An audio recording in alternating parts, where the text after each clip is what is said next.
All right, what's up, everybody, and welcome in to a show with Jeff and Brian. It's not called Trust the Tape. There's nothing called Trust the Tape, is there? And it was my name, so we could use it if we wanted to, right? I don't know. I don't Yeah, know. I think you have the rights to the name. I don't know if your former employer, because we've never brought it back. Okay. We've never had a myself or another draft nerd, Zach Wolchuk. Yeah. We've never done anything since. So I would say that you are probably the owner of that phrase. There's no way I'm the owner, because you don't Mm, own anything when you work for somebody. But if no one mm. else is using it, no one cares. This might be welcome to Trust the Tape. Either that or I when we do this spring, we start working on the draft and having these shows, Yeah. and you start throwing it out there, Mhm. and then we get a call from a company in Philadelphia that Yeah. doesn't Yeah. really take too kindly to you doing that. Okay, here We'll we see. are. Here we We'll are. see. Well, that's Bryan Broaddus from 105.3 The Fan. You can hear him on the G-Bag Nation. You hear him on Cowboys.com. You can hear him on YouTube with Vach Lombardi. Sometimes you hear him with Foots. You hear him all over the Bobby Belt. Love of the Star. Look, he's everywhere. Hi, I'm Jeff. You can hear me right here and on the DLLS Cowboys show, which you can find at youtube.com/@DLLS_sports. Great. Thanks. Wee. You can see that Brian is a former NFL scout because you can see a picture of him in the background with a Lombardi trophy, which he did not win for the Cowboys. He won it for the Packers. What a jerk.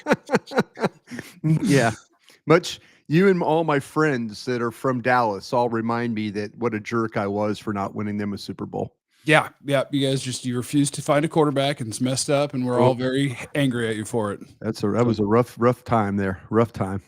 All right, I want to start today with I know you, so I'd assume you watched football last night the way I watched football last night. I actually didn't. Oh, okay. Okay, well then I'm going to tell you what happened in football last night. I got up this morning. Yeah, I took this Sunday because I had a LSU game on Saturday night with the Tigers beating Arkansas. Caught a little bit of that Georgia Texas game. That the Southeastern Conference is a mess right now. Yeah. No, I did not venture in. I did a lot of things yesterday that weren't football related. So tell me Good more, boy. Jeff. Tell me more. Okay, I'm going to tell you more. So the Chiefs and 49ers was the game. Well, that was the afternoon game. Did you That watch was the the afternoon afternoon game? game. Yeah, Okay, yeah. that's the one that matters. The night Okay. game was whatever. I don't care. Pittsburgh Jets. So I guess my whole point is, as we get further and further away from being super mad at Jerry for just being a weirdo, and we get back into, hey, they're going to play a football game this weekend. Mm-hmm. Do you reevaluate at all their ability, or maybe you always were in a different Yeah. place than I was with their ability to be competitive or beat the 49ers? Because I'm just assuming 30-point loss, get run off the field, get embarrassed. But you watch where the 49ers are and also where the Chiefs.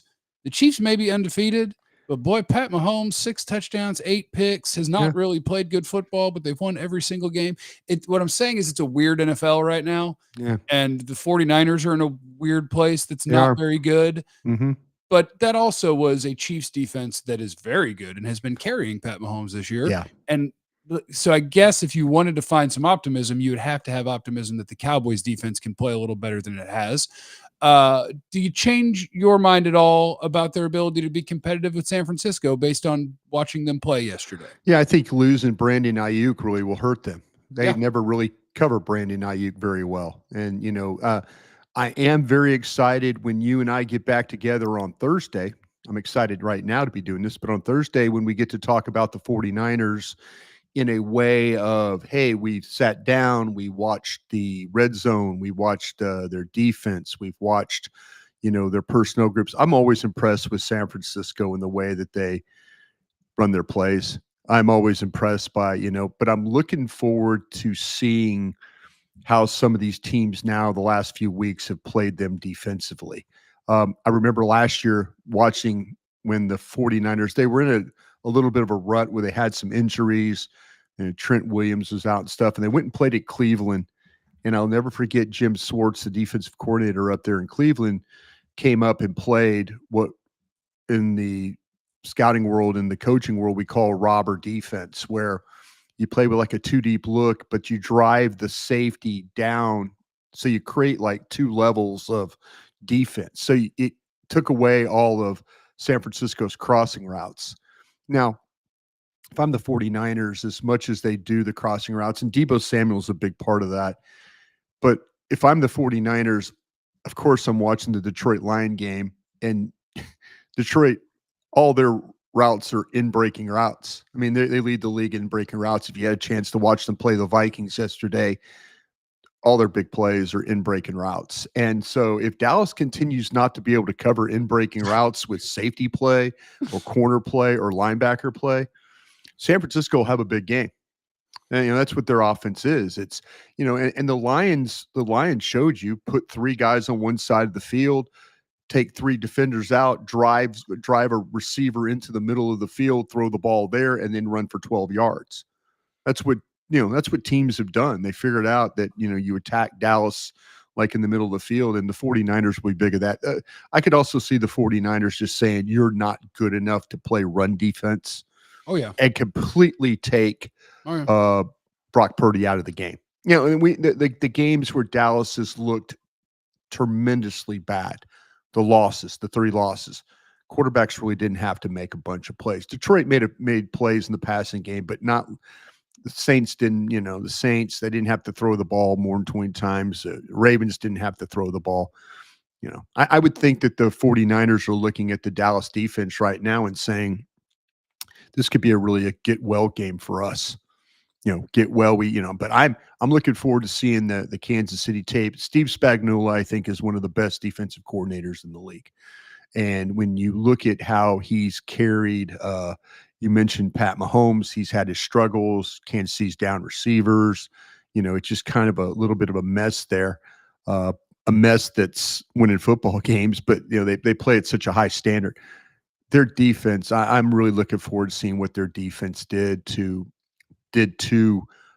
San Francisco, but not having the expectations that Dallas can do the same thing. So I think I'm excited. Well, I know I'm excited at the potential of DaRon Bland should certainly be back for the Cowboys. He should be. Yeah. Him, Micah Parsons probably should be back for the Cowboys. And I am excited about having those guys back, because if you want to have a chance to play decent defense, well, having a really good corner and one of the best pass rushers in football sure could help. Yeah. But at the same time, I do wonder, do the 49ers care that those 2 are coming back, or the 49ers well, how many times can you tackle Jordan Mason? Because I don't care about you guys. That's the scheme, that the San Francisco scheme, the way that they run the football will give Dallas problems. I guarantee that. You're going to see, the things, the pin and pulls. We've talked about this now for 6 weeks, 7 weeks. Dallas's linebackers, when they're not able to get off blocks or run free, they have problems playing run defense. They don't tackle particularly well at times in the secondary. Their linebackers are really their best tacklers. And now you have to find a way. Is there ways that teams have taken advantage of San Francisco's offensive line a little bit? Trent Williams is one of the best tackles in the league, but he's a psycho too, though. If you could just bait him into punching you, he loves to punch people. I think that Kansas City guy punched him first. He did, but he did the key thing in a football punch. The key to a football punch early, make it semi-punch, kind of slap, kind of push. Yeah. And now you have definitely gotten this guy's attention. And Trent Williams wants to punch people anyway. Yeah. And you have somewhat of deniability when the refs go and they're like, that's a punch, right? It's like, well, kind of a slap, might have been a push. And they're like, what about Trent's? And you're like, that's a haymaker. That's a haymaker right there. That's a punch. Yeah, I think that, to me, they were this is where Dallas, though, I mean, I want to believe this, though, but we'll watch the tape like we do all week. I want to believe Dallas is, because the way that San Francisco is playing right now, that Dallas will have a chance, And now you could say, oh, they're coming off the bye, they're rested. Your hope, though, also is that all that across the hall meeting stuff that they usually do during the bye week, that the coaches sat down and said, listen, Mike, let's take your menu that you look at every week, and let's start marking off plays that don't work. Let's the Cheesecake Factory menu that he has. Have you been to Cheesecake Factory? It's excellent. I love the Cheesecake Factory, but the problem with the Cheesecake Factory is there's too many choices. I went there for my sister's birthday, maybe 2 weeks ago. Mm-hmm. And what's interesting to me and offensive, honestly, is if I go somewhere and you say that you have a specialty, like this is what we do, this is a Yeah. specialty, Yeah. then that should be your specialty. You should have, you Right. got a couple of the spaghetti and meatballs. That's my specialty stands. Mm-hmm. They got the spaghetti and meatballs. Everything else is just on the menu. Cheesecake Factory uses the word specialty for entree. So I counted. They have 49 specialties. You don't have 49 specialties. You're being dishonest with me. I don't appreciate it. I want to know which one's a specialty and which one is just a meal that you make. That's all. It has to be terrifying to you to go to a Cheesecake Factory and order because of how basic you eat food. Well, it's not hard. It's like every other place. I flip You go until to I the see if they kids' have a meal, ribeye. You go to the kids' meal and then No, I flip know, until I find ribeye. ribeye, asparagus, and that's it. That's Mac gonna and be your meal. cheese. If they got mac and cheese, I think I went ribeye, green bean, and mac and cheese. What's your favorite menu item at the Cheesecake Factory if you've been there? And the answer, being out back with a lady like Baker, is not an acceptable answer. And also, what's going to be the final score of Cowboys versus 49ers? Next thing for Bryan. Yeah. So I was talking to some folks because I saw it reported by Cowboys.com that I think it was Jerry, that had told him basically, oh yeah, Tyler Guyton just wasn't, physically good to go, and he's going to be back at left tackle, and we really believe in Tyler Guyton. But then I talked to some people who talked to people without microphones in front of them, who may have talked about, we think if Tyler Smith played a couple more games out there, that he could be great, or he could be really, really wonderful. Sure. And so the public facing thing I've seen about Tyler Guyton is that he's going to be right back out there. He's our left tackle. But I've heard scuttlebutt from people that are like, not so fast, my friend. Do you know anything about this?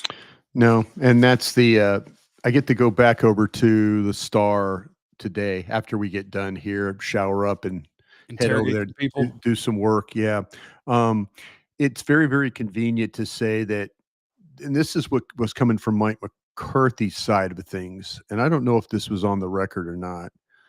I might have everything that I just said that is, hey, not so fast, that Tyler Guyton's the guy, might have been off the record thing. Sure. Mike. Yeah. Kind of hearing the whispers during the Detroit week was that they were telling folks that Bass was healthier than what Guyton was. Right. And so that's why they did what they did. They were worried about Guyton. I think personally, they were worried about Aiden Hutchinson. And so they went ahead and said, let's go ahead and not play two bad tackles. Yeah. Yeah. Makes sense. That's kind of where I think this thing was, that they said, listen, if we put Tyler Smith out there at left tackle, that at least solidifies one spot for us. And now we can worry about the other end. It's a shame, though. They needed that game to be a shootout game, and they could never get it to a shootout game. They were bad offensively, and it didn't work out for them. But I believe they were trying to just handle one spot, and and said, listen, we can, if we have to just go with Steele over there against Hutchinson, that we'll work on that. But it doesn't, like I said, they couldn't block McNeil. That was a problem, and the defensive tackle, as we saw, and we talked about this last week after the game. They didn't do a very good job of handling anything to do with the Detroit front. So that was the big problem. And I think that their offensive line thing, I guess it's two different things, right? We're talking about this season, and then we're talking about next season, because I tend to think about the next season a lot once I think that you might not win it all this season. Sure. Week 3, did that kind of come into your mind? Kind of. No, I wonder about the Baltimore game. This offensive line, because you have a first-round pick that you just made, and I've seen a first-round pick that you just made struggle as a rookie pretty bad, and they just assume, well, he was a first-round pick, give it time. So, Tyler Guyton, we're just going to assume give it time. And I don't know if that's smart or not. Cooper Beebe, I do think, is fine with give it time. I think I see enough from him. I see stunt problems, and I Stunt problems are see big. Yeah. not always great at snap and then run block, but that's okay. I Mhm. do think that everything is there for it to eventually be there. Guyton's the one that I have more questions about. Right. But when I'm looking forward at this offensive line, I want to post June 1 Terrence Steele before next Yeah. year to Yeah. save some money because we got to find some monies. I'm very confident that Zach Martin's going to retire. Yeah. And so in my mind, I'm like, oh man, next year's offensive line, I'm very confident that Cooper Beebe is either my center or my right guard. I'm very confident that Tyler Smith is my left guard, but maybe he has to be my left tackle. And I Yeah. might be in the market for 3 different pieces, or maybe Tyler Guyton's Well, my right no. tackle. No, I no. don't. Yeah. Yeah. It's a lot of uncertainty about a spot that, as I'm watching NFL football, the teams that are actually looking good at Mhm. football Mhm. are the ones that can block you and then can kick your blocker's ass. Yeah. And this team is just so far away from those 2 things, and I don't like it. Yeah. The thing about it is, you're absolutely right about the offensive line. And I will, I know personally I have to look at myself because I always think that when you think of first round offensive linemen, you think plug and play and you think of boom, just immediately getting it done, Did you play it. feel that way about Guyton the prospect, though? I felt like where I misevaluated Guyton, I didn't think the learning curve would be as steep as it is, and it's really steep. That's the problem. The learning curve. I mean, because at camp, when we were watching, you saw Guyton. Oh wow, he's blocking Micah Parsons here. Oh, he's Yeah, we got blocking. too excited. Yeah, he's We got blocking Tank, and you're like going feet, hands, length, power. yeah. And you're like, oh, okay. And then I know you pushed on, and I was hanging in there, and then the Rams came to town, and then Jared Verse, and Verse is one of your rookie. If you look at the numbers of defensive ends, just in defensive ends in general, the sack numbers aren't there, but the pressure numbers are way up. And so Verse was taking him to task, and I was going, okay. And then you watched the Raiders game where there was some positivity in the Raiders game, some bad, hands got outside a couple times. Where I misevaluated was the learning curve there. And I think that Beebe will be fine. Beebe's got to learn, like you say, the twist stunt fronts. McCarthy said it the other day in this media availability. He goes, we're getting a lot more movement from the defensive line, and that's because Beebe's having problems with that. That's how they're able to get some guys home because the center is so conscious of trying to help. He's got to be aware of the looper twister coming over the top, and he's just not seeing it the right way right now. Steele has not been as good as he needs to be, and now you're seeing a downfall or a level, maybe 2-3 levels down of what you used to see with Zach Martin, where he never gave up pressures, and now he gives up pressures. He gets overpowered at times. It's been a struggle for him. So what happens is you have really 1.5 guys that are really doing a really fine job for you. The left guard or tackle as he plays, and the center, I would call half, and the rest of everybody else is really, really struggling right now. And that's what makes, so now you're thinking, well, okay, what about Awesome Richards? You're talking about in the future, What about Awesome Richards? What about Matt Waletzko? What about Bass and Hoffman and guys like that? I still think you're going to be, when you and I get together and start talking about the draft again, We're gonna we're be going to looking be, for we're gonna be multiple. yeah, we're going to be talking about offensive linemen. Yeah. We're going to be talking about, if Dallas is picking somewhere between, if they don't win the division, say they're picking somewhere between 13 and 16, we'll be talking about, offensive linemen, we're talking about defensive linemen, we're talking about running backs. Will Jeff become a running back guy? Uh, It's watching other teams play and watching the Cowboys play. I'll tell you. yeah. Why, I'll tell you Jeff? what, though, there's what's really, really, really fascinating to me right now is how they're going to navigate the salary cap thing, because this team might, because of the contracts that they have, it might really, really be hamstrung with. So, if you're thinking this year might be rough, Well, next year might be rough too, and maybe the year after that, if you really sit down and look at, what they're looking at with the money that they have going out the door. They've got to figure some things out there for sure. And I think if you pull those guys aside and had a beer with them, they would tell you the same thing. Well, you just have to know that the way this works is you paid your quarterback again. Yep. So you have announced to the world your plan to win is the next 3 to 4 years. Right. Dak's high money years. Yeah. Which means you should change who you are. Right. And use free agency and just push all of the money back. Yeah. And get ready to die in a half decade. Prepare for death. Like this, oh my God, the Saints are in the worst salary cap place in the history of the league, I think. Like they don't even care. You just got to do a little bit of that. Just get ready to bite down and take it in 2028. You know? That's all you got to do. Yeah. The problem is the Saints started off so well and now they just looks like a terrible plan, Oh yeah. Yeah. It never really worked out. Their first run of doing it that way worked for them because they got a Super Bowl. I wonder too, Jeff, if that hurts you in maybe getting a head coach. If depending who it is. I mean, you don't want to go into a spot that's going to be hard to win. If you're somebody, I mean, if you're a head coach, do you feel like that? And if you're an offensive head coach, do you feel like, I can win with Dak and CeeDee Lamb and I could do this, I could do this. But you also, if a really smart head coach was coming in here, he would have a full understanding of what Dallas's cap situation looks like the next 5 years.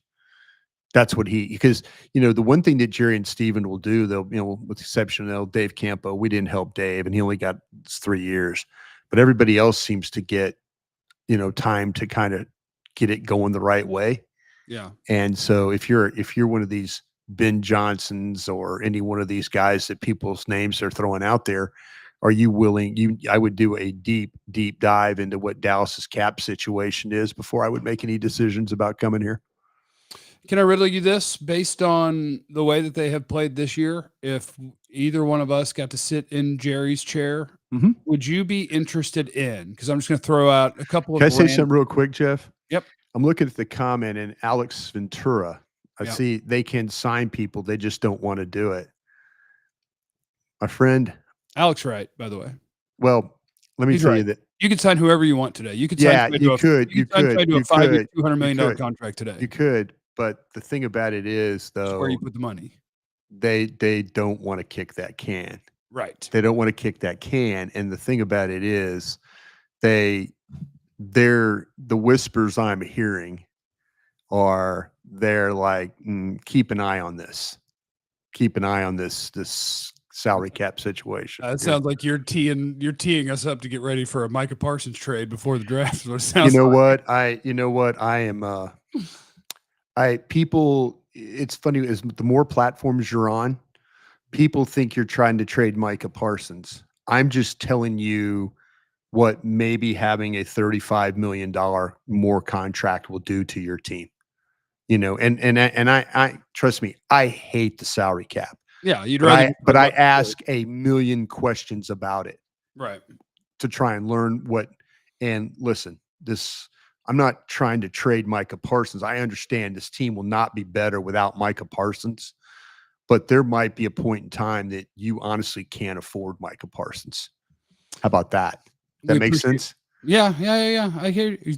As long as a front office part-time hater, as long as we clarify that by you can't have or can't afford Micah Parsons, we mean they would not choose to do what they need to do to sign Micah Parsons because they could.